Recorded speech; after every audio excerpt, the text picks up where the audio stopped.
I think of you as the guinea pigs of change.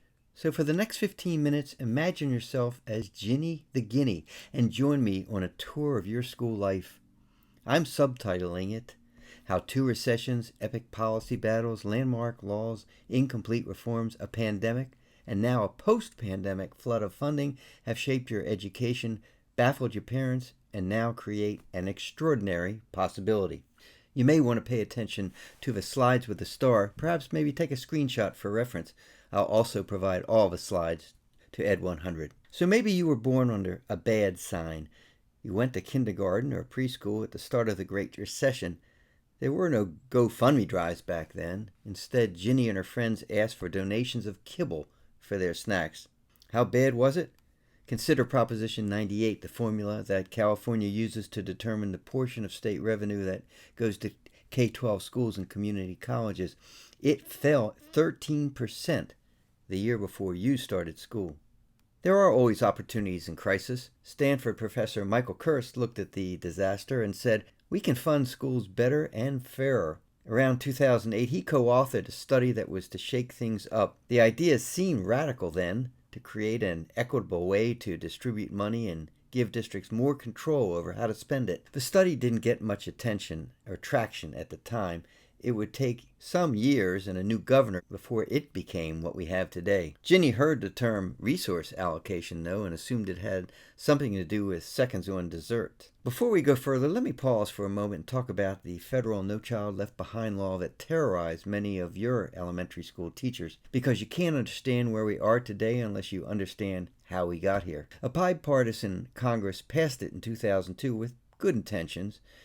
They said, let's pay attention to the performance of all student groups, low income and English learners and students by race and ethnicity, not just district averages, so we can identify and close learning gaps and learning opportunities as well. It set big aspirations, but it also had a big flaw.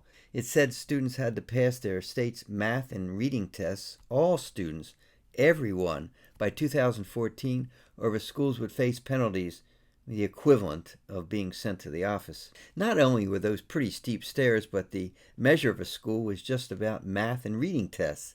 That's a pretty narrow way to look at school improvement. So with tremendous pressure on principals and superintendents to increase pass rates in math and English, what happened? Well, it's kind of predictable. Many schools stopped teaching art, history, science, fun subjects that kids cared about, especially Ginny, who knew then she wanted to become a veterinarian and she was interested in science. You may not remember it, but your teachers were under a lot of pressure to raise test scores. When you think back, did you do a lot of drills in the spring? Were your teachers in a foul mood the week before the tests came out? Did you feel like Ginny, caught in a spinning wheel? Well, adults started feeling frustrated too. Jerry Brown, who was then the California Attorney General, really started the rebellion in California against the No Child Left Behind law. He wrote U.S. Secretary of Education Arne Duncan a scorching letter in 2009. This one-size-fits-all approach ignores the vast diversity of the federal system and the creativity inherent in local communities, he wrote. What we have at stake are the impressionable minds of children in America. Is he talking about me? Ginny asked.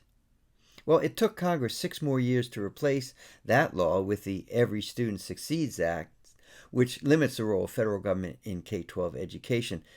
No Child Left Behind will be remembered as ultimately destructive, though perhaps well-intentioned, by setting the wrong goals with the wrong form of pressuring schools to improve. There was more promising news in 2010. It started nearly a decade of sweeping changes in policy. The first was the adoption of the Common Core standards by nearly every state. I and others thought that they were a big improvement, but it's one thing to decree new standards, another thing to see that they're taught and used.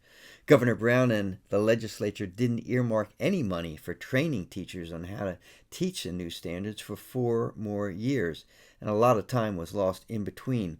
Ginny, she remembers 2010 as a good year to go to the movies. Also in 2010, Jerry Brown, the force behind the decade's policy changes, was elected governor for the 3rd time. He had served in the 1970s too.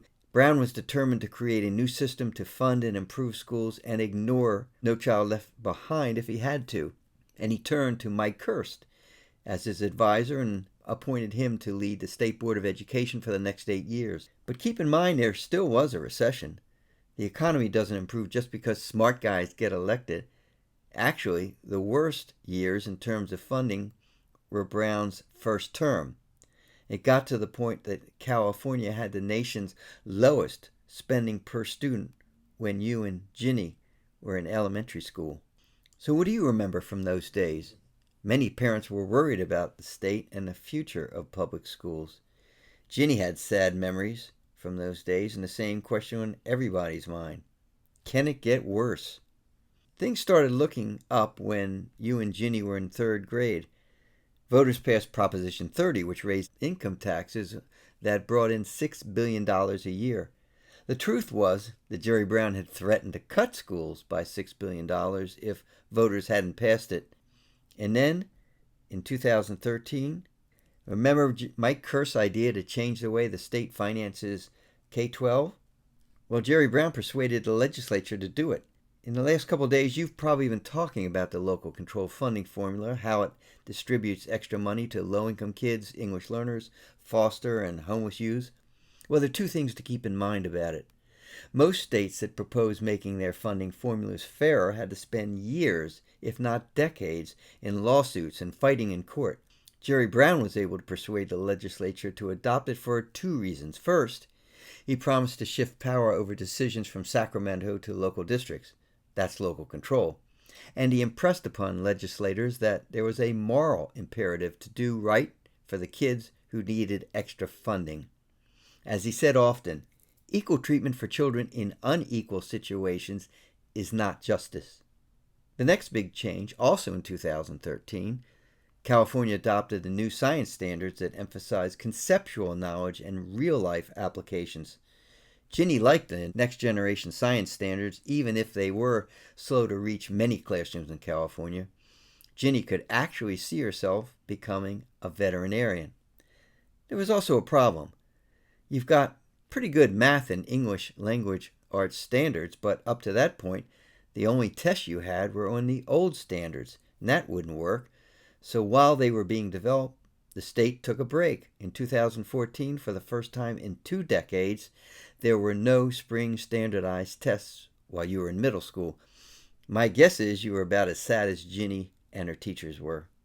In the last couple of days, you've probably been talking about the local control accountability plans, or LCAPs, in which districts set priorities on how to spend extra dollars they get for high-priority students. It's an important document, and it's been a work in progress, trying to strike a balance between providing enough information to let parents and students know what's being spent without reading like a computer manual.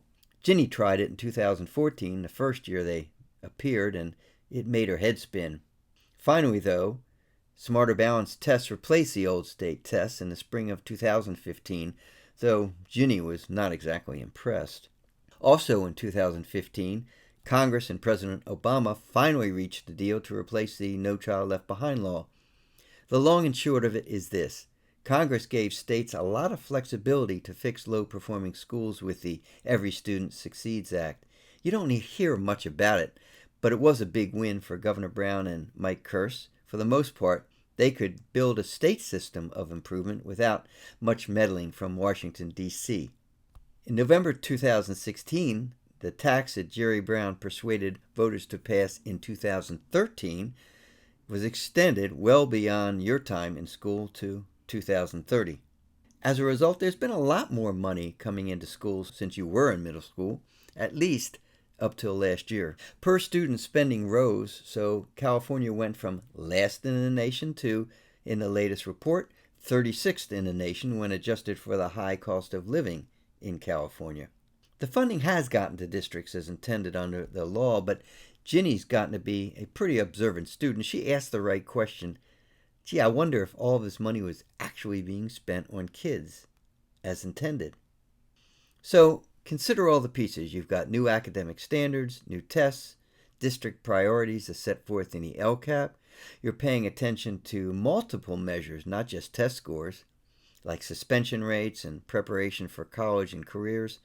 So how do you tell parents and students whether their schools are making progress in all these areas? Well, enter the school dashboard in 2017 using colors to show progress or lack of it.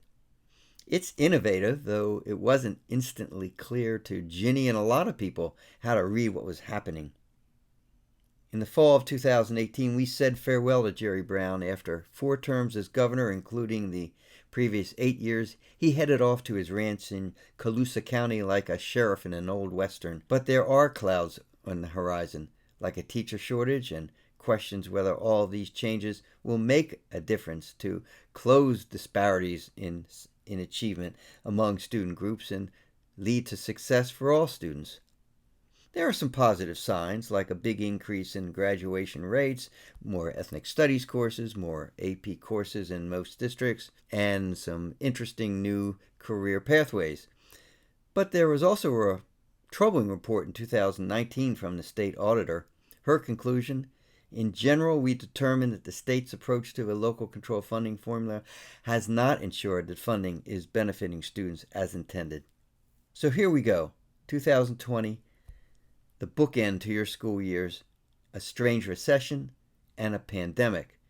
15 months ago, there was an order to close down schools. Little did Ginny know then how long it would be till she'd see her friend in person again. All of you experienced COVID differently. For Ginny, the bad dreams continued through last fall and through the winter. Her interest in school flagged. She overslept. She turned off her video. Finally, in April, she returned to school excited, only to find plexiglass cubicles and Zoom in a room. They call this hybrid? I call it a waste of time, she complained to her parents. But always the optimist, Ginny was in the front of a line to get her Pfizer shot. So here's the thing. COVID created a strange recession. A lot of working parents lost their jobs, and kids have suffered, as many of you know and experience yourself. But the stock market bounced back and soared, creating huge dividends for the wealthy, a flood of tax revenue for the state, and this paradox. There's a critical need for demand for school funding, and there's also record revenues from the state and federal governments to provide it. You can see that reflected on the bar charts on revenues. The result? $40 billion, at least, mainly one-time money spread over a few years to help you and your schools recover, renew, and move forward. There's never been that much money in one time in one state. Its potential is extraordinary. Most of it's going straight to your districts with flexibility to spend it as the districts want. It's your chance to see that you do it right. A lot of us feel for what you have been through during your school years, especially the last 15 months, but Ginny's resilient, and she refuses to be a victim of circumstances, and I hope you are too. When she was home with the video off, Ginny was actually deep in thought. She created a California Students' Bill of Rights. Let's take a minute to read it. Bill of Rights for 2021 through 2022. For me, my sister, Guillermo, and all kids in California. We're entitled to computers and fast internet connections. We're entitled to more A through G courses and exciting career pathways. We're entitled to in-school tutoring to help us catch up on what we missed. We're entitled to after-school programs. We're entitled to more counselors and social workers. We're entitled to inspiring, caring, well-trained teachers. We're entitled to safe and supportive schools where students can thrive. We're entitled to know how $40 billion in new funding will be spent for students. All Guineas deserve a quality, well-funded education. The time is now. Thanks, Ginny. That was pretty awesome and inspiring. You know, though it's taken a decade to get here, the structure of California's K-12 education is basically sound, but it's still measured in promises, it's incomplete and underfunded, and pieces are missing. I hope you help fill those in. I hope you create your own Student Bill of Rights, find common ground with others, and push hard to make change. As Ginny said, it's your time, so get to work and make a difference. Data visualization specialist Sunny Shi, digital communications editor Andrew Reed, and I produced the Ginny Chronicles. Zahara Bali, a junior at Evergreen Valley High School in San Jose, was the voice of Ginny. For all of your news and information on California education, check out edsource.org. You can subscribe for free to our daily newsletter with links to the latest stories, graphics, and podcasts by clicking the icon at the top of our landing page. You can also join our community network where we solicit the views of our readers. Hundreds of people are part of that network, and you should be too. We need the views of students. Thanks for listening.